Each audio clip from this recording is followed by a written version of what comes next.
शुभ सकाळ. कसे आहात सगळे? आशा करते की तुम्ही सगळे स्वस्त आणि मस्त असाल. आज कुल्लूच्या आयुष्यातील एका सुंदर क्षणाबद्दल तुम्हाला सांगणार आहे.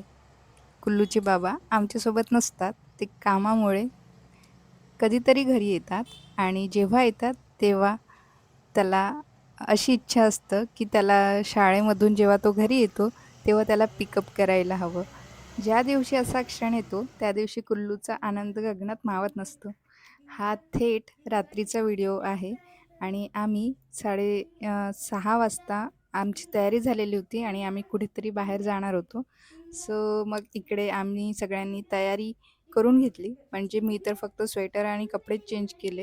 इतकं काही तामझाम नव्हतं माझं तयारी करण्याचं आणि कुलूलाही स्वेटर घातलं आणि त्यानंतर मग आम्ही निघालो. सायंकाळची वेळ होती आणि गायी रस्त्याने मला परतीच्या दिशेने निघताना दिसल्या. मागे गणेश जयंती नुकतीच पार पडलेली होती. ढोल ताशांचा आवाज कानावर ऐकू येत होता. पण हा बाप्पांचा सहवास, रोजची आरती, तो उत्साह आता मंडप रिकामा होईल. घरासारखं वाटणार नाही. कारण की आपल्या बाप्पांना आज निरोप देण्याची वेळ आलेली होती. रात्रीच्या वेळी रस्त्याच्या कडेला उभारलेली ही गणेश मंडप सर्वत्र दिव्यांची रोषणाई केलेली होती आणि विसर्जनाची तयारीही सुरू होती. हा मंडप, ही रोषणाई सगळं बाप्पाचं चैतन्याचं भरलेलं होतं. आज ही रोषणाई फक्त निरोपाची साक्ष देत आहे.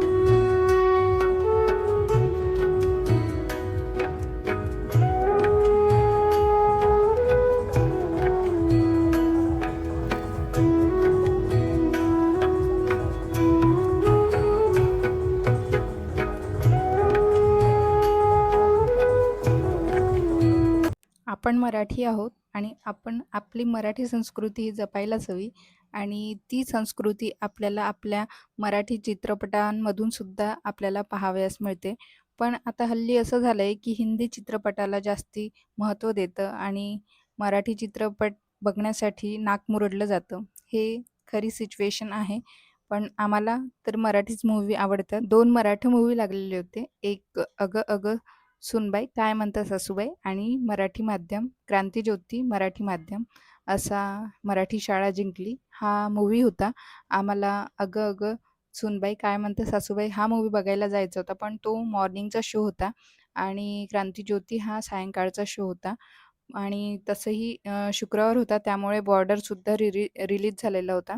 अगं अगं सूनबाईचे 2 शो होते. पण आधी जेव्हा बॉर्डर रिलीज झाला, तर मग त्याचा एक शो उरला होता. मग दोन आम्हाला फुलं याचे रात्रीच जायचं होतं. किती पन्नास? तर मग आम्हाला आमच्यासाठी मग एकच ऑप्शन होता क्रांतिज्योती शिव. आणि तोही मूव्ही चल. आम्हाला बघायचा होता. एक मिनिट खरं तर काय झालं? मराठी मूव्ही म्हटलं की आपल्याला खूप काही शिकायला मिळतात. कारण की भावनिक तिकडे बंद दाखवलेले असतात. भावनिक क्षणांवर मराठी मूव्ही खूप जास्त घात करतात आणि ते प्रेक्षकांना असं जोडून ठेवतात, आपली संस्कृती दाखवतात आणि आपल्याला काहीतरी विचार करण्यास भाग पाडतात. तर मग इकडे आम्ही आलेलो होतो आणि इकडे आल्यानंतर तिकीटं काढली आणि त्यानंतर कुल्लूचं इकडे फोटोशूट आम्ही करून घेत होतो. कारण की कधीतरीच आम्ही बघायला येतो आणि आठवण राहावी म्हणून मग इकडे फोटोशूट चाललेला होता आमचा.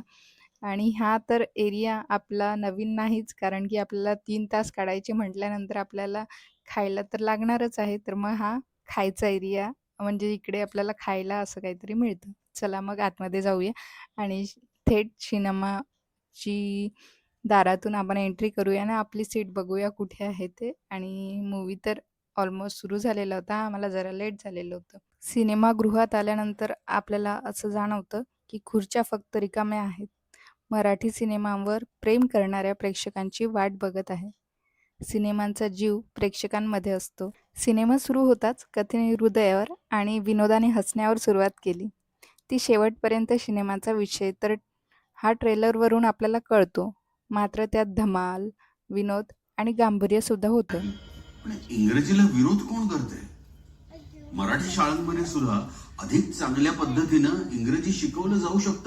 हा मूव्ही बघताना आपले बालमित्र जर सोबत असले ना, तर आपण हा मूव्ही खूप छान रिलेट करू शकतो. कारण की आपले बालपणीचे क्षण आपण त्यांच्यासोबत घालवलेले असतो आणि तो सगळं क्षण आपल्या नजरेसमोरून या मूव्हीमधून असे सरसकट समोर जातात. मधली सुट्टी झाली आणि कुल्लूच्या मनासारखं झालं. कारण की जिथे आम्ही बसलेलो होतो त्याच्या साईडचे लोकं पॉपकॉर्न सुरुवातीपासूनच खात होते आणि याला असं झालं की "आई, Travis, बाबा मला खूप भूक Explorable, लागली आहे. मला Everest. पॉपकॉर्न खायचे." ते आधीपासून जे सुरुवात केली त्यानी, तर ते मधली सुट्टी होतपर्यंत त्याचा दम निघत नव्हता. मग जशी मधली सुट्टी झाली, तर मग त्याचा बाबा त्याला घेऊन गेला आणि पॉपकॉर्न, छान पॅटीस आणि वॉटर बॉटल घेऊन आला आणि त्याला मग दिलं. कारण की त्यानी मूव्ही बघायला, या सिनेमा बघायसाठी येताना काहीच खाल्लेलं नव्हतं आणि त्याला ते दिलं. त्यानंतर तो खूप खुश झाला आणि आनंदाने खात होता. या मूव्हीमधलं एक वाक्य नक्कीच मनावर छाप सोडून गेलं. ते म्हणजे, "आधी शिक्षण ही सोय होती. आता सोय असेल तर शिक्षण." असा धंदेवाईकपणा शिक्षणात आला हे नक्की. खरं आहे ना? मला मनापासून वाटतं की कुल्लूनी मराठी शाळेतून शिक्षण घ्यावं. पण जे मी फेस केलेले आहे काही क्षण माझ्या जेव्हा मी शिक्षणात होते तेव्हा आणि मला नाही वाटत की मी जे फेस केलेलं आहे ते माझ्या मुलांनी करायला हवं.